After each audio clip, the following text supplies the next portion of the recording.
Sou Daniel Barros, professor, escritor e policial há 24 anos.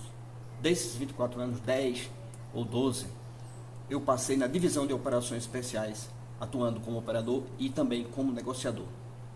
E hoje, como não poderia deixar de ser, nessa edição extra do Política Nua e Crua, nós vamos falar do caso Jefferson, Roberto Jefferson.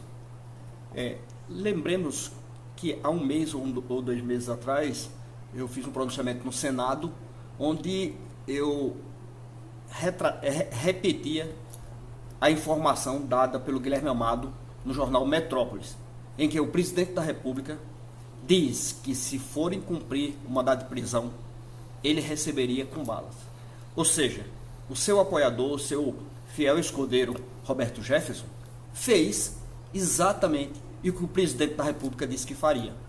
E covardemente atirou nos policiais de fuzil e granadas.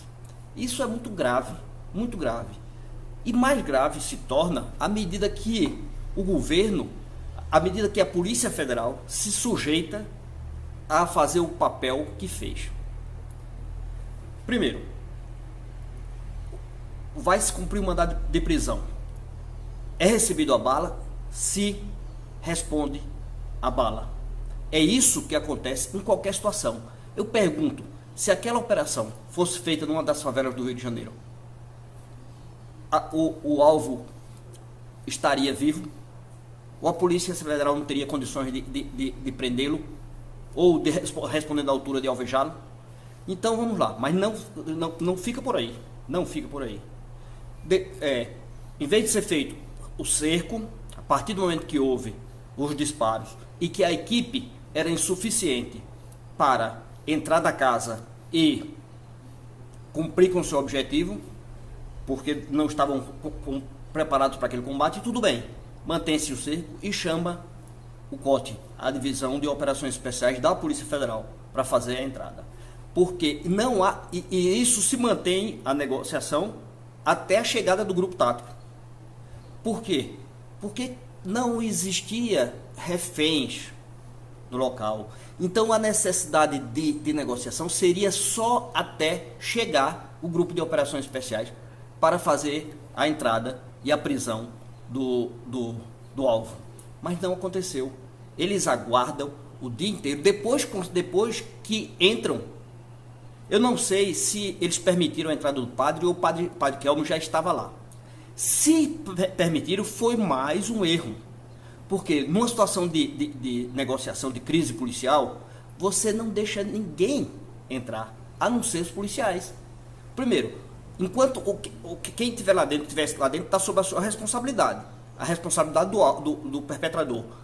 Então, se acontecer alguma coisa com ela, a polícia não tem participação. Mas, a partir do momento que você coloca alguém para dentro da casa, essa pessoa estava sob a responsabilidade do Estado. O Estado jamais poderia colocar uma pessoa dentro da casa, ou para se tornar refém, ou para ser um colaborador do investigado, do alvo que estava com mandado de prisão.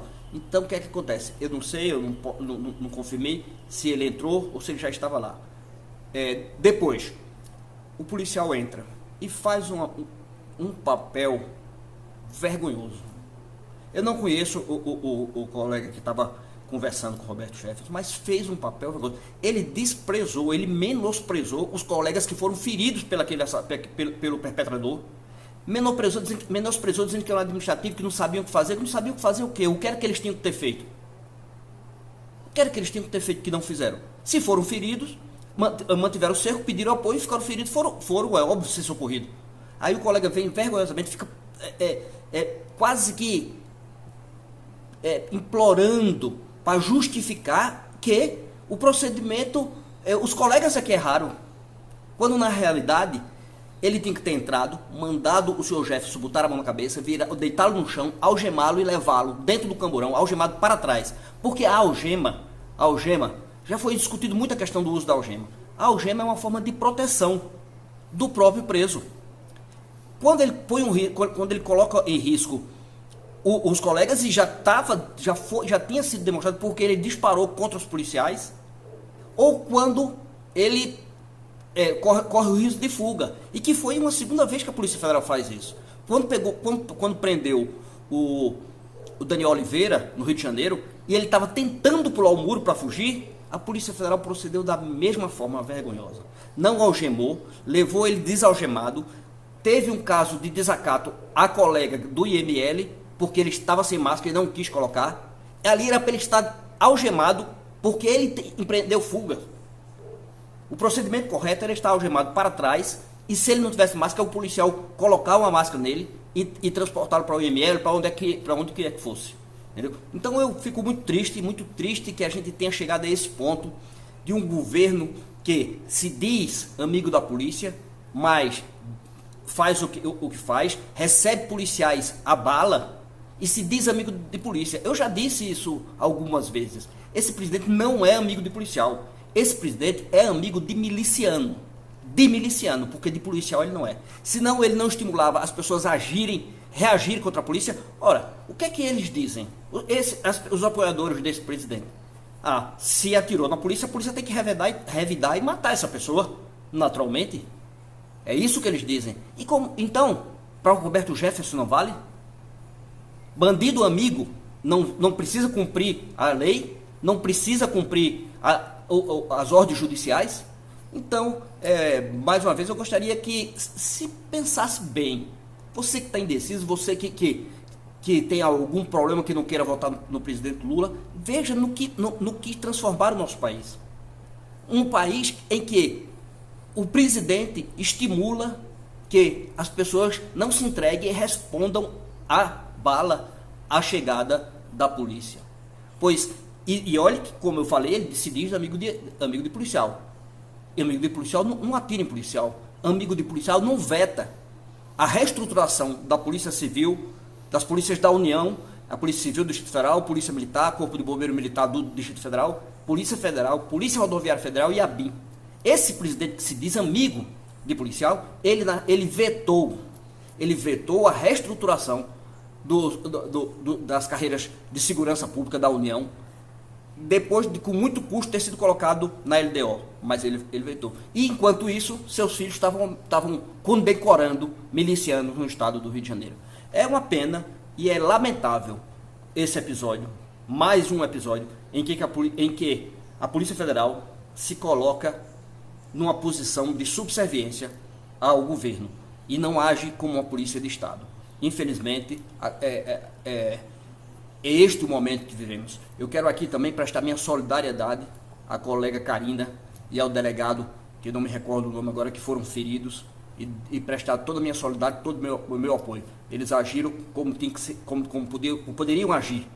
Infelizmente, o colega que aparece depois não agiu como um policial deveria agir, menosprezando os colegas e enaltecendo o criminoso, que era para estar naquele momento. A partir do momento que ele entrou, era para ele estar algemado. Ele tinha que ter algemado. Se ele resistisse, usasse da força necessária para algemá-lo.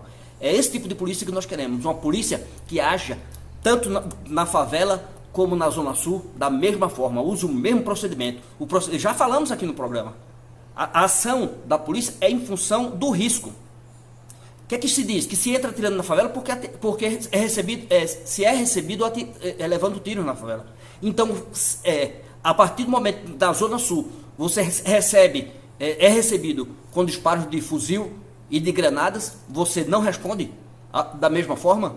Não é essa polícia que nós queremos. E, portanto, vamos lutar para que haja uma reformulação da polícia e a polícia seja cada vez mais uma polícia de Estado e não polícia de governo. Muito obrigado. Se você gostou, se inscreva no canal, deixe sua curtida e seu comentário. Um forte abraço e até o fim desse fascismo que impera no país.